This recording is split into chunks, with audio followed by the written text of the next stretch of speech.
Alright, here we are with all the ingredients laid out on the stovetop. Just give you a shot of everything we're going to put in here. You can also substitute those 2 onions with some dried minced onions, like the ones you'd keep in the cupboard. If you don't have any fresh onions, it's obviously better with fresh onions, and the texture of the finished product will be a lot better with those fresh onions. But if you don't have fresh onions, if you're doing this all 100% out of the pantry, which is still delicious, you can just use those dried minced onions. But all right, get this to clear it off and get this stove fired up, and we'll get to the cooking process of this Uncle Dave's chili. Barbecue chili, really. That barbecue sauce is a very important step. We'll talk about that more later. Here we are, basically step 1 after getting everything ready. We got about, I don't know, half a cup of olive oil, maybe a little less than that, and 2 small, medium-sized onions. The onions kind of decide, you have to have these onions to really get the right texture. But how much onions kind of depends on your own taste. I usually use 1 big onion or 2 medium-sized onions. But you could do a little more onions or you could do a little more less. But you really want some onions in there to help that texture. It gives a stringiness and like a texture to it. So I'll let these cook down until they're pretty much see-through, You can tell the oil has soaked up into all of them. They don't need to caramelize or anything like that, but if we can get them really cooked all the way through so they're already pre-soft and like soak up the oil. And then after that, we're going to put the garlic, put garlic powder in here, and then we'll put the chili pepper, and I have some chilies. These are some chilies that I grew back in 2018. I'm almost at the end of them, but you only need about a tablespoon of these chilies, and they're really hot. It's a Thai chili. And I grew those out in California. So yeah, you just need like a tablespoon of those and it makes it pretty spicy. But of course, how much like what I consider crushed red peppers or chili peppers, not chili powder, not the same kind of chilies that are in the chili powder. These are chilies made for spice. The chili powder is what gives it the chili taste and a little bit of the spice, but the actual hotness on your tongue, the spice on your tongue, comes from these chilies that we put in at the beginning.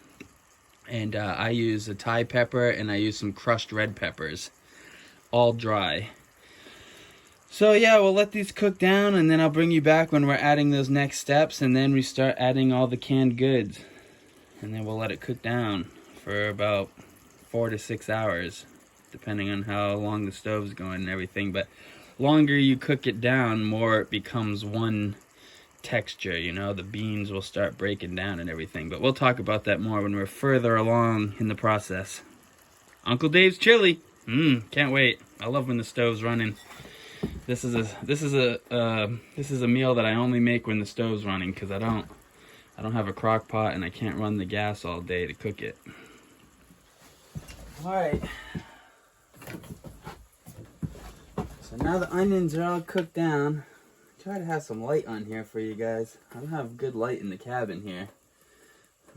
My cabin is a dark, dingy little cabin.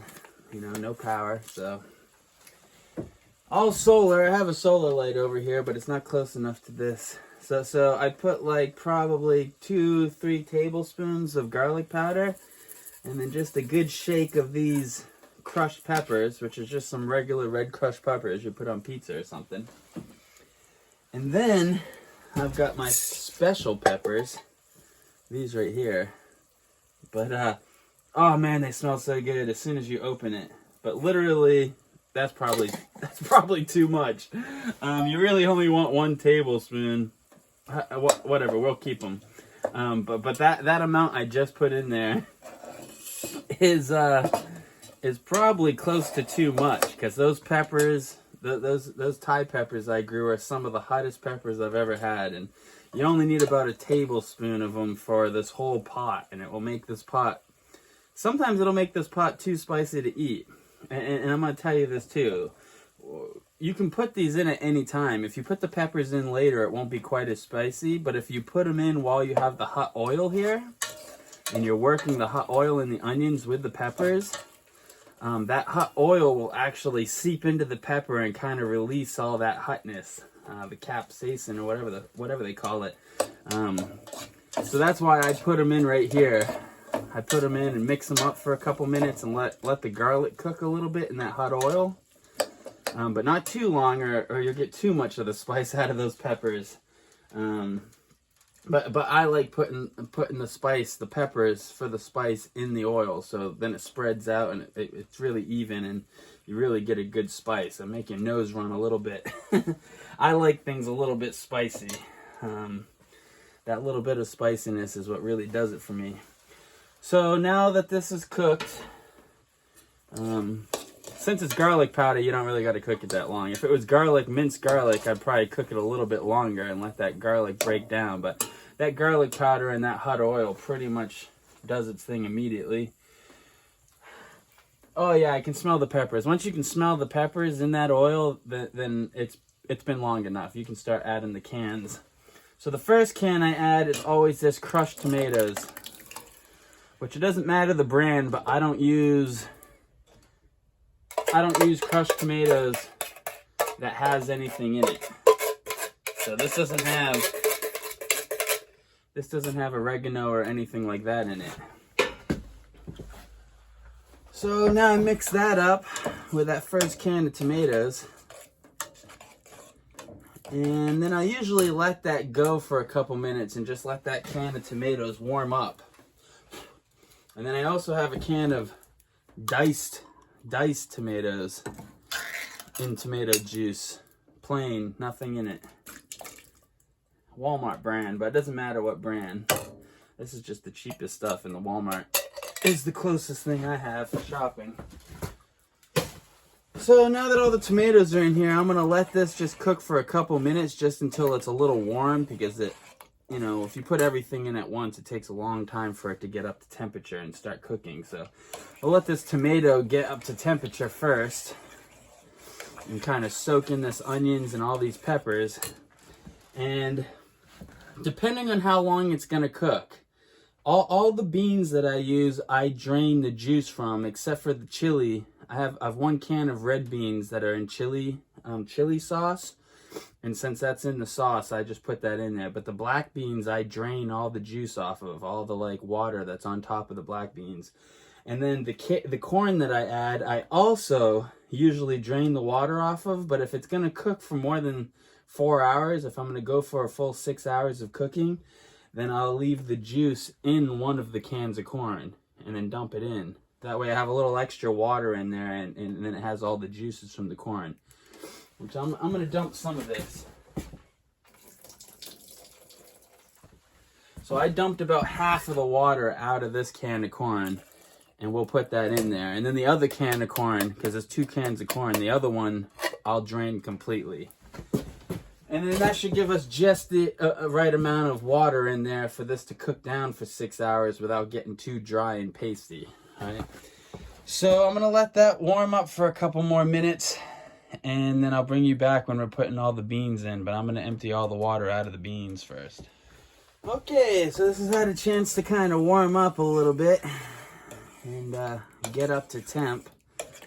That way it's not just cold and takes forever.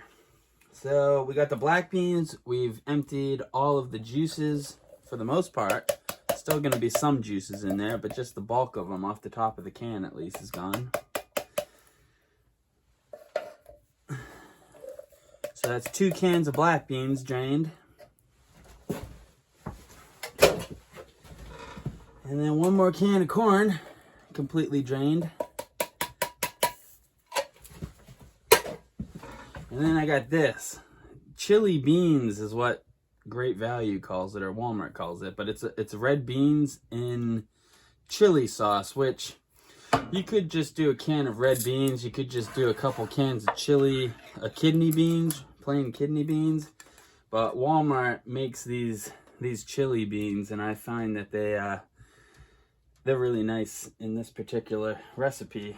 So, and I don't drain those. They will have a little bit of weird sauce and kind of like a starchy water at the top of the can, but just pour that all in there. And then we're gonna give this a mix. And this is almost gonna be a full pot. Like this pot that I have here is, I think it's a 4-quart. I can't promise that though. It might only be a 3.5 quart, but I'm pretty sure it's a 4-quart pot. And this makes exactly a full pot, which at the end, when this is all done, this comes out to 6 16-ounce pint jars, because I'm gonna jar this afterwards. I usually eat 1 jar of it the first night that I make it. And this is vegetarian. This is just basically a chili base. But this is a vegetarian chili, and I make it completely vegetarian, and then I jar it up vegetarian, and then when I go to cook it every night, I'll cook some meat up on a frying pan and then put a jar of it on it, you know? But I don't like to jar it with meat on it. The way I jar it is kind of I don't really pressure jar it. I just put it in jars while it's hot. And I still get like 3 weeks of shelf-stable life that way. Obviously, if I put it into a water bath and jarred it the right way, these things would last years. But I usually don't go through all that. When this chili is at 165, 170 degrees, is boiling, you know, and cooking, and it's all done, it's been cooking for 6 hours, while it's still 170 degrees, I put it in jars and then seal it and shake the jar, and it's hot enough that it actually kills everything in that jar. That's not a good way to jar things. You don't want to do that as like a habit. But when I make my chili every week, I do that, and then I usually eat all 5 jars within a week, so I don't really have to worry about it. And then that way I don't have to worry about refrigeration, because I don't have refrigeration here. Obviously, if I soaked it in a water bath, that's definitely the safe way to jar this, because this recipe is high in acid, so you can jar it with just a water bath and it will be great. Okay, so what are we missing here?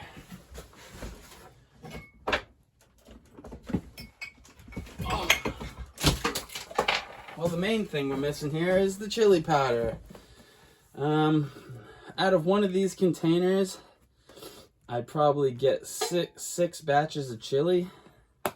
I usually don't measure this out, but I would say I'm using about 1/3 of a cup. Between 1/2 cup and 1/3 of a cup of chili powder. Yeah, that's about what I think I'm going to use. And yeah, if you're going to measure this out, I would say between 1/2 cup and 1/3 of a cup of chili powder will be enough. And obviously that'll kind of depend on how spicy you want it, because this chili powder does add a little bit of spice. But that dark chili powder doesn't add any spice compared to the peppers we already used. Those peppers we already used. This is going to be a spicy batch, but obviously if you don't like spicy stuff, you don't have to make it this spicy, but that chili powder is the base of the chili flavor. So that chili powder you definitely have to have. You don't have to add the extra peppers, but you definitely need that dark chili powder. That is what gives it the classic chili taste, is that chili powder. So I'm going to mix this all in, get it all mixed in so there's no dried chili powder. You can see the color of it changed a lot, darkened right up when I put that chili powder in there. And then we're just going to set it on the stove, let it sit on the stove here. We've got a lid for it. Oh, if I can reach it. There we go. We got this lid. Put this lid on, and as this heats up, I mean, it's cool to the touch still. As this heats up, I'll just keep stirring it, and then once it boils, I'll bring you guys back and I'll show you how we're gonna stir it and keep this cover on so it's like percolating and staying moist in there. You want to keep this cover on until you hit the 3-hour mark, and then at 3 hours you'll take it off and start like letting some of that water come off of it. You know, evaporate off the top so it's not so watery. We still have one more special ingredient, this Sweet Baby Ray's barbecue sauce. But we're going to wait until this is cooked about halfway through. At least wait until it's boiling and doing its thing and like actually cooking. And then we'll put half of this bottle in. So I'll bring you guys back. Probably be about 1.5 hours until we get to that point. Alright, it's been like about 45 minutes. And we got some boiling. I've been stirring it throughout. You do want to stir it throughout because it will kind of get stuck and burn to the bottom. And, you know, obviously at this point you're controlling your coals and controlling the stove and trying not to get it to be blazing. If it does start blazing really bad, you can always move the fire to the front of the stove and then move the pot to the back of the stove, and that will kind of let it be on simmer, you know. And I'll do that when we get a real good boil and this thing's boiling. This thing's warm all the way through right now, but it's not really where it's really good and boiling. You know, it'll boil after a couple minutes of being here. But once it really starts boiling, you'll see it'll be like a clear layer of juice and then like oils and stuff floating all around. And it was only just starting that process. But this is a good time to add the Sweet Baby Rays. And you're basically gonna add like half of this bottle. And then the other half I'll put in a plastic bag and put in the freezer because I don't have a refrigerator. So in order to not waste the other half of this bottle, I usually just freeze it. Oh man, there's some sauce on the bottom of this bottle. I don't know why. Hopefully it wasn't punctured. I don't know if I just got that on me. Hopefully there's no puncture there.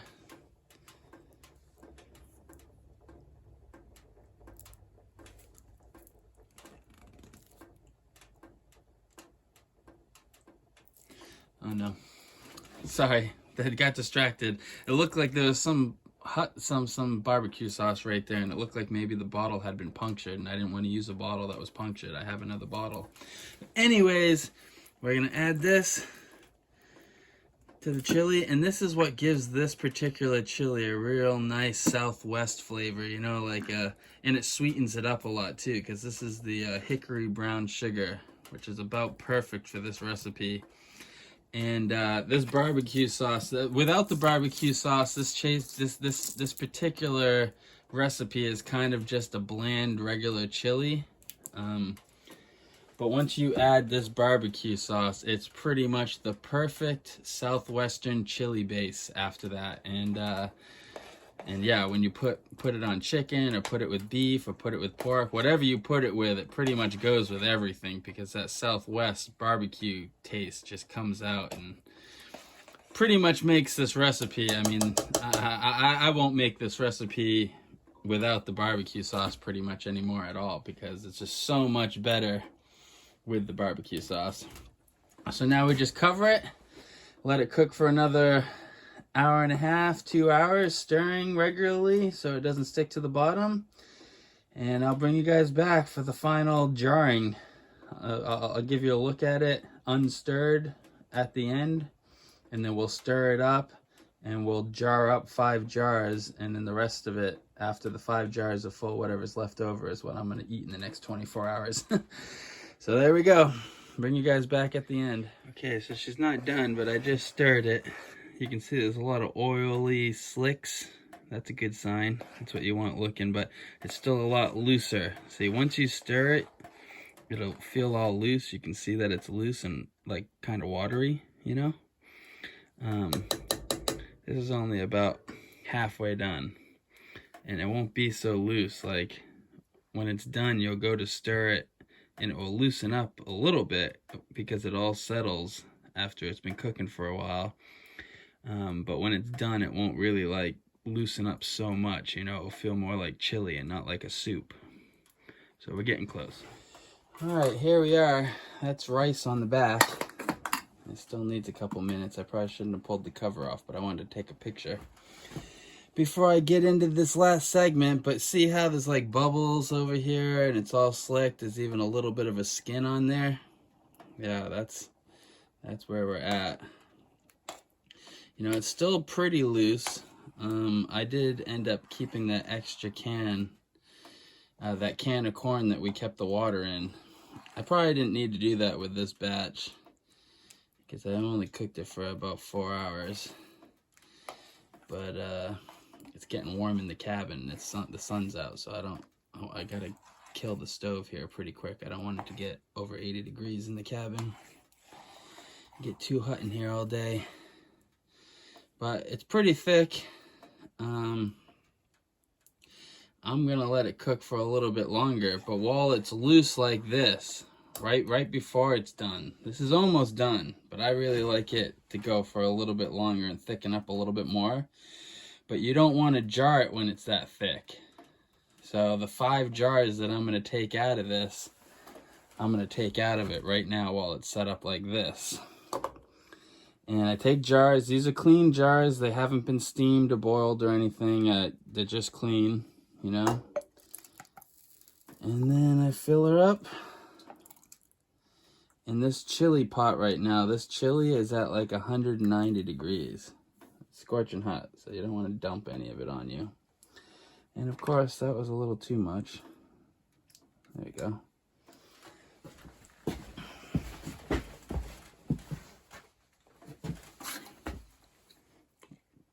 Pop this top on here. And then I shake it. I shake it and let it sit on the lid. Kind of wipe it with some paper towels maybe. I don't know if I got one here. Yeah, I got one here. So I got a little bit of on it. But because this stuff is like 180, 190 degrees, this chili, this will seal this jar off. And when it cools, the top will pop down. And I've tested this. This isn't the way you want to jar stuff, but I've tested this out to 6 months. And it was still perfectly fine. Man, the lighting's been kind of bad here. But yeah, there we go. There's one jar right there. And then I'll put it in the window so it can cool down. And this will stay good for 6 months, but I usually eat it within 2 weeks, and it definitely is good for 2 weeks. So that's the base right there. I'm going to fill 4 more jars here off camera, but that's Uncle Dave's vegetarian chili. And then when I cook it throughout the week, like I said, I'll cook it with all the different meat that I eat throughout the week. I just prefer to jar it up without meat. You could also do this whole recipe with beef or pork or something in it. And then that extra can of corn water will definitely be needed if you're going to add that meat and let that meat stew in there. You're going to need the extra room. Plus you'll need a bigger pot than this, because this pot is, you know, obviously the perfect size for what I do in this recipe. So yeah, Uncle Dave's chili. That's how I do it. So that's the first video in a series that we're gonna do this winter of the wood stove cooking series, and hopefully soon there's gonna be a cookbook to go with this. So look for that in the future here. Uncle Dave with DC's Adventures. Thank you for joining me on another video, and I'll see you guys on the next one. It's gonna be delicious. I can't wait. Ended up with 6 pints of chili, enough for dinner. Plus I already had a little scoop. Perfect taste. I ended up putting a little bit more of that barbecue sauce. I usually only put about half of it, but I probably put 3/4 of that bottle, which it just depends. Sometimes I like it a little sweeter and sometimes I don't. It came out really good this time. I'm super psyched. It was delicious. But yeah, they haven't cooled down yet. Once they cool down, they'll suck that top in, and these jars got really hot. I mean, they're still scorching hot. Yeah, definitely over 165, so it's not the safest way to can things, but this definitely has worked out for me. I've tested them out to 6 months with no problem. Yeah, I got chili for the week. I'll eat this every other day for the next like 8 or 9 days. It's cheap, easy, shelf and pantry stable. You know, except for the onions, but like I said, you can use minced onions in there if you want to. You can substitute the 2 onions and use some dried minced onions if that's all you have in the pantry. Yeah, it's a staple for me out at camp.